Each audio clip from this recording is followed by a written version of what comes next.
بسم الله الرحمن الرحيم والنجم إذا هوى ما ضل صاحبكم وما غوى وما ينطق عن الهوى إن هو إلا وحي يوحى علمه شديد القوى ذو مرة فاستوى وهو بالأفق الأعلى ثم دنا فتدلى فكان قاب قوسين أو أدنى فأوحى إلى عبده ما أوحى ما كذب الفؤاد ما رأى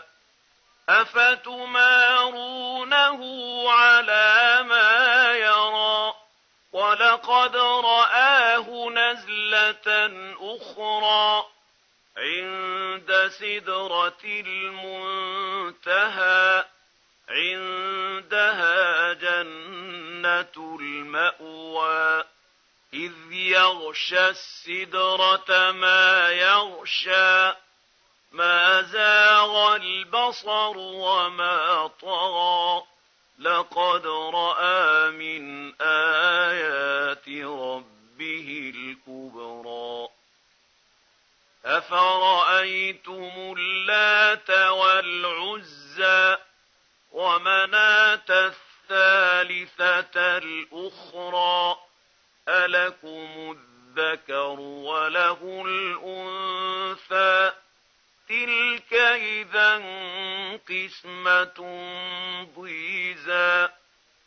إن هي إلا أسماء سميتموها أنتم وآباؤكم ما أنزل الله بها من سلطان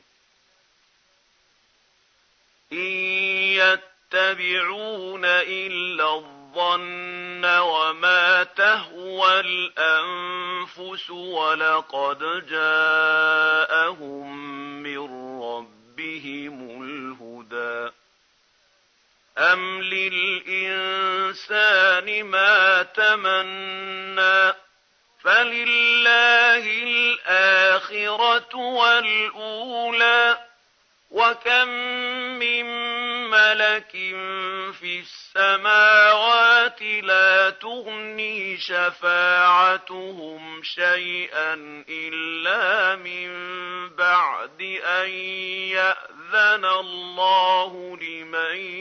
يشاء ويرضى إن الذين لا يؤمنون بالآخرة ليسمون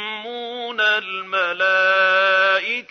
تسمية الأنثى وما لهم به من علم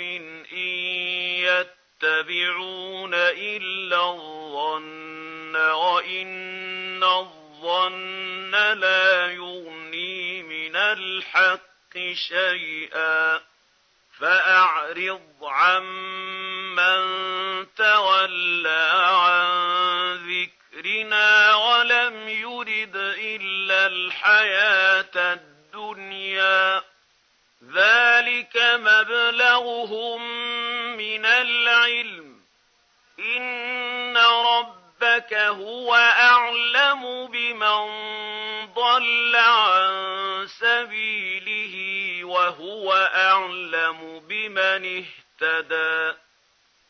ولله ما في السماوات وما في الأرض ليجزي الذين أساءوا بما عملوا ويجزي الذين أحسنوا بالحسنى الذين يجتنبون كبائر الإثم والفواحش إلا اللمم إن ربك واسع المغفرة هو أعلم بكم إذ أنشأكم من الأرض وإذ أنتم أجنة في بطون أمهاتكم فلا تزكوا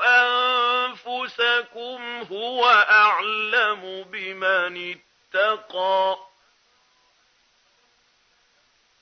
أفرأيت الذي تولى وأعطى قليلا